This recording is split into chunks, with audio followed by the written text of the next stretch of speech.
దేశ స్వతంత్ర ఉద్యమాన్ని ఉవ్వెత్తున తీసుకెళ్లాలి, ప్రజలకు సమాచారాన్ని చేరవేయాలని ఆనాడు మహాత్మా గాంధీ గారు ఒక పత్రిక నడిపినారు. ఆ పత్రిక పేరే యంగ్ ఇండియా.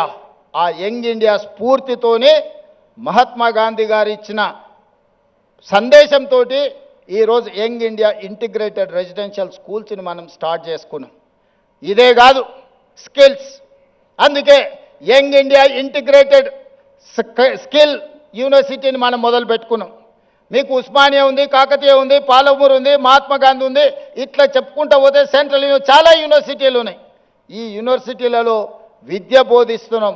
అవసరమైన సాంకేతిక నైపుణ్యాన్ని బోధించడానికి ఒక యూనివర్సిటీ ఉండాలని ఆలోచన చేసి యంగ్ ఇండియా స్కిల్స్ యూనివర్సిటీని దేశంలోనే మొట్టమొదటిసారి పబ్లిక్ ప్రైవేట్ పార్ట్నర్షిప్లో Anand Mahindra, Apollo hospitals, Reddy labs, లేకపోతే ఇట్లాంటి ఎంతోమంది నిష్ణాతులు, ఒక దేవయ్య గారు